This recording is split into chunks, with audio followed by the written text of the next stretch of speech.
5. Giroscopios. Los giroscopios son instrumentos de precisión que consisten en una rueda montada dentro de 2 o 3 cardanes que proporcionan un apoyo para pivotar y permitir que la rueda gire alrededor de un solo eje. Mientras todo el artilugio se mueve y cambia de ángulo, los cardanes se mueven y cambian en consecuencia, pero la rueda interior nunca cambia su ángulo con respecto a su marco de referencia inicial. Esta propiedad única se llama rigidez en el espacio, lo que significa que la rueda interior mantiene su orientación y eje de rotación en relación con el espacio y no con la superficie de la Tierra.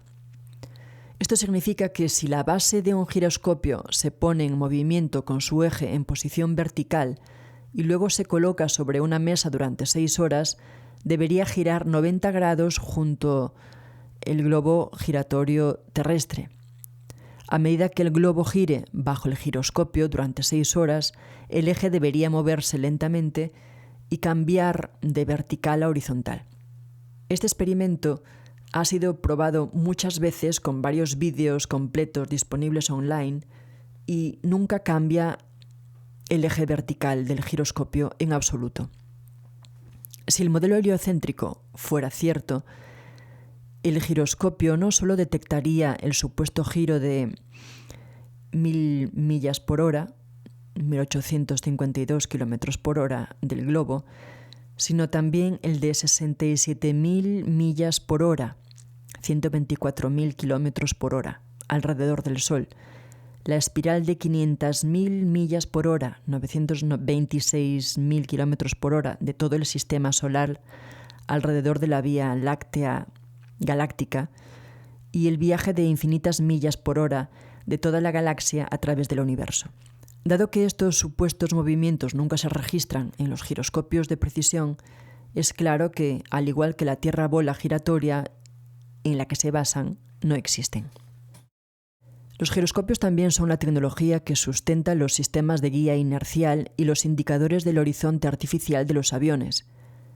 Cuando los aviones militares están realizando giros en el aire y demás acrobacias parecidas a peleas de perros, el horizonte artificial permite a los pilotos ver fácilmente su orientación exacta en relación con la Tierra, sin tener que depender de mirar por la ventana. Si la Tierra fuera realmente una esfera en un avión que simplemente volara a nivel, horizontalmente, los indicadores del horizonte artificial deberían mostrar una disminución constante, a menos que los pilotos corrijan constantemente sus altitudes hacia abajo para no volar en forma recta al llamado espacio exterior. Por ejemplo, un piloto que viaja 500 millas por hora, 926 kilómetros por hora, sobre un globo terrestre de 24.900 millas, 40.072 kilómetros de circunferencia, tendría que descender un promedio de 2,77 pies por minuto, 84,42 metros por minuto. De lo contrario, en una hora, el avión estaría 31,5 millas, 50,69 kilómetros, más alto de lo deseado. De hecho, si la Tierra fuera realmente una pelota, no debería haber ninguna razón para usar cohetes para ir hasta el espacio exterior, pues con que un simple avión volara en línea recta a cualquier altitud durante el tiempo suficiente, acabaría allí inevitablemente. 6. Brújulas. La brújula de marinero es otro instrumento de precisión que solo puede funcionar en una tierra que sea una planicie nivelada, pero se vuelve una herramienta sin sentido en un globo. Toda brújula apunta simultáneamente al norte y al sur sobre una superficie plana y debe mantenerse plana para funcionar. Sin embargo, se afirma que señala 2 polos geomagnéticos que se mueven constantemente en extremos opuestos de una esfera giratoria que se originó de un supuesto núcleo de metal fundido. Si las agujas de la brújula fueran realmente atraídas hacia el polo norte de un globo, la aguja sur, opuesta en realidad, estaría apuntando hacia arriba y hacia el espacio exterior. Del mismo modo, los observadores que sostienen una brújula en la Antártida estarían en la parte inferior de la bola, por lo que, para mostrar el norte, la aguja tendría que apuntar hacia abajo a sus pies. Si el llamado Polo Sur en la Antártida fuera verdaderamente el polo sur de un imán, los observadores podrían caminar en círculo de espaldas al polo sur y hacer que las agujas de su brújula muestren que el norte está frente a ellos en todas direcciones. Esta hazaña nunca se ha logrado y nunca se logrará porque el llamado Polo Sur es simplemente un punto arbitrario a lo largo del hielo antártico, marcado con un poste rojo y blanco como de barbería y rematado con una pequeña tierra bola de metal. El tipo real de magnetismo presente en la Tierra es similar a un imán de anillo, como el que se encuentra dentro de los altavoces, que tienen un polo norte central con el polo sur opuesto, que es la totalidad de los puntos de la circunferencia exterior. Esto describe perfectamente el magnetismo de nuestra Tierra plana, mientras que la supuesta fuente de magnetismo en el modelo del globo se emite desde un hipotético núcleo magnético fundido en el centro de la bola, lo que, según afirman para su conveniencia, hace que ambos polos se muevan constantemente y evadiendo así para siempre la verificación independiente acerca de sus dos ceremoniales polos. 7. Navegación plana.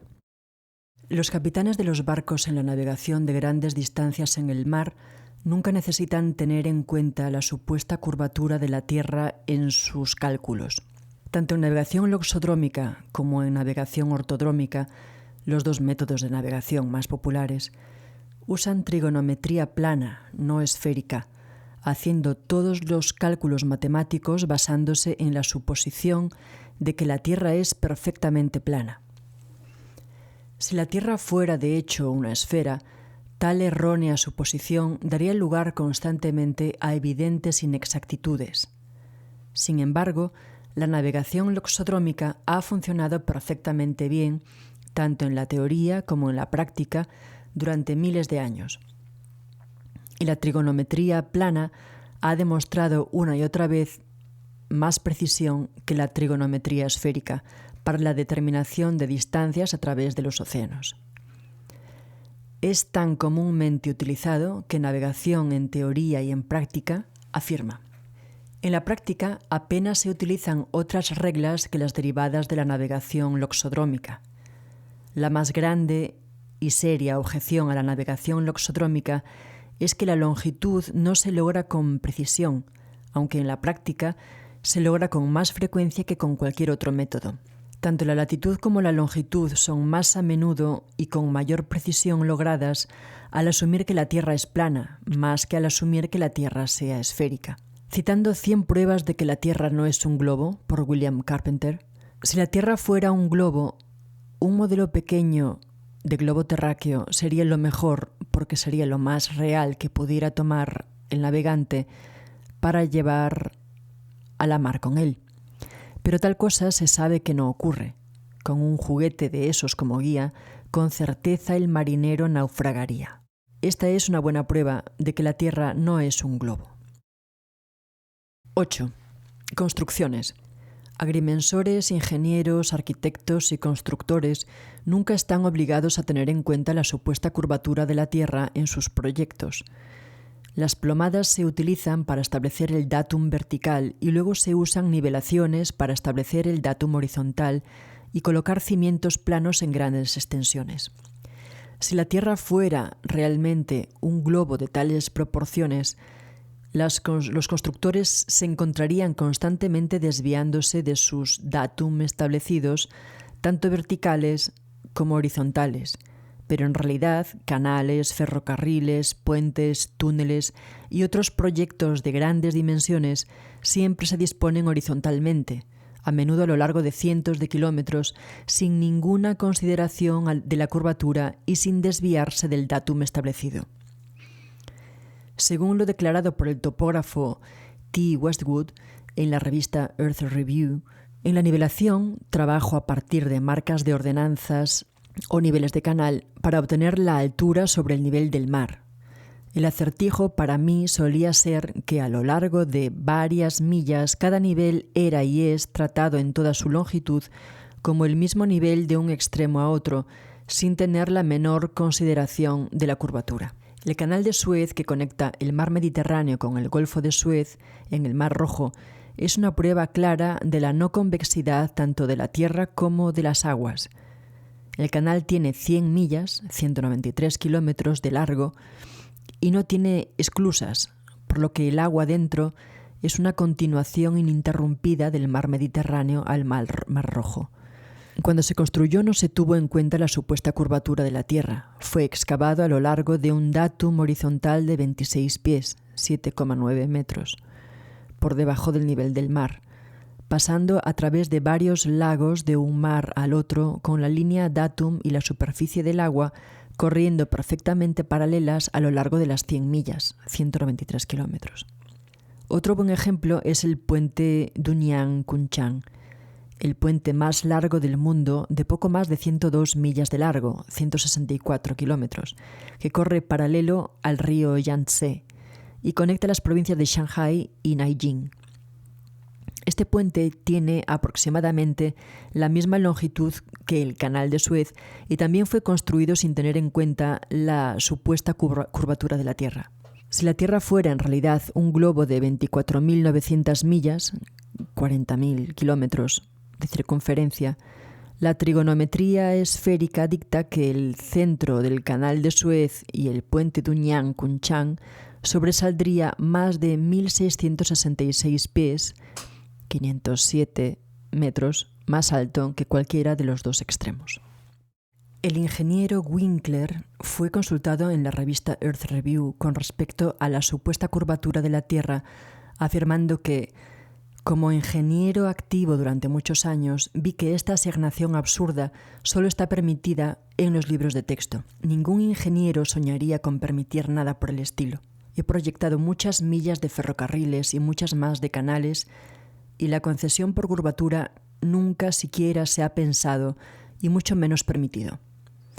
Esta consideración de la curvatura significaría que son 8 pulgadas, 0,2 metros de curvatura en la primera milla de un canal, 1,85 kilómetros, aumentando en relación proporcional al cuadrado de la distancia en millas. Por lo tanto, un pequeño canal navegable para barcos, digamos de 30 millas de largo, 55,56 kilómetros, tendría por dicha regla una asignación por caída de curvatura de 600 pies, 182,88 metros. Pensemos en eso y no creamos que los ingenieros son tan locos. Nada por el estilo se permite. No pensamos en tener en cuenta 600 pies, 182 metros, por cada línea de 30 millas, 55 kilómetros de ferrocarril o de canal, como tampoco perderíamos el tiempo tratando de cuadrar el círculo. Los ferrocarriles son otro ejemplo de proyectos de construcción a gran escala, abarcando cientos e incluso miles de millas, trabajando desde una línea datum y sin desviarse en toda su extensión. La compañía de canal de navegación de Manchester, en un comunicado oficial publicado en la revista Earth Review, confirmó: es costumbre en las construcciones de ferrocarriles y canales que todos los niveles sean referidos a un datum, un nivel básico, que es nominalmente horizontal, y así se muestra en todas las secciones. No es una práctica habitual al diseñar obras públicas tener en cuenta la curvatura de la Tierra. Como ejemplo, el ferrocarril London en Northwestern forma una línea recta de 180 millas, 289,6 kilómetros de largo, entre Londres y Liverpool. El punto más alto del ferrocarril, la estación de Birmingham, está a solo 240 pies, 73 metros, sobre el nivel del mar.